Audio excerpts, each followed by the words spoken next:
So, hell. Well, this was like mainstream Jelinek. Did you get the cliffhanger? The hunter is the death, the wild one who wants to blow out my light, not caring about my space, my time, my beauty. And he doesn't give me any chance?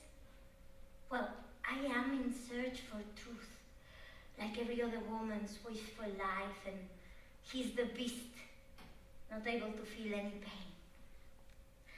But, you know, running through the woods with complicated language was a way too weak storyline for us to do for 380 episodes. So, but we could call this the construction of princesses' projections, telenovela snow whiteness, self-victimization of a fallen queen. What is clear is that the real victims have no voice. But, well, all of these princess dramatizations and telenovelas, well, they are a sort of a drama de reconocimiento, drama der Anerkennung. The princess gets the prince in the end, though she has to go through a lot of shit first, and then the bad guys get punished.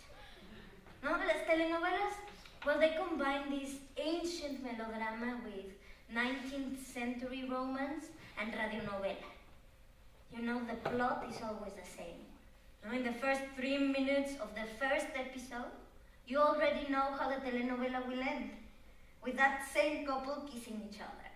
No? A telenovela is all about a couple who wants to kiss and a bunch of script writers that get in their way for 150 episodes.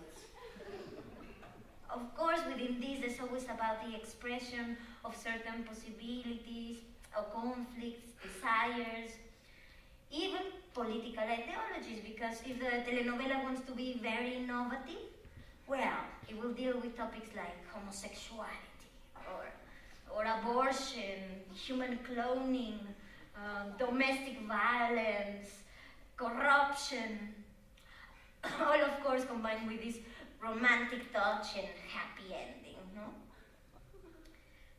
And that's the second telenovela that I did. Then I looked very innocent. That character was a real bitch. No, and for that, the producers forced me to cut my hair and shave half of my head, something that I really didn't want. I thought they were destroying all my conception of what I was supposed to look like as a girl. So all these different projections and images, well, they started to drive me crazy. Because people in the streets or in the supermarket were calling me after my character's name, no? And they thought I knew them and that they knew me. So they would ask like, oye, ¿por qué eres tan buena? Or ¿por qué eres tan mala? And they wanted something from me. I didn't know what it was. So the mirror broke down in this simulacro de la vida. And then I felt more this projection and image of a dying princess. And then I felt a bit like poor Carlota, another romantica pasional.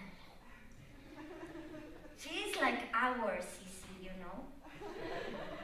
In Mexico, we're taught that Maximiliano de Habsburgo and Carlota, well, they weren't that bad. They were just poor, decadent aristocrats who were invited by a bunch of Mexican monarchists to be emperors there.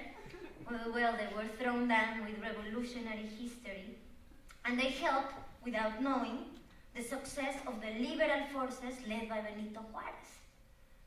Well, claro que the Austrians don't like us so much because we shot Maximiliano. At least he didn't start First World War like his brother, Franz Joseph. No? Well, anyway, sometimes I walk by El Paseo de la Reforma, which is this big road that Maximiliano built so that Carlota could see him coming and going from the castle to the centro. She, Carlota, must have been a real control freak. And I cross over to La Zona Rosa, which is the gay and transvestite and sexual zone in Mexico City. But that's just another box-top telenovela. Look out for the cynical death that will come disguised as a llega revolucionario. I just keep myself to the road of traffic to meet my guy.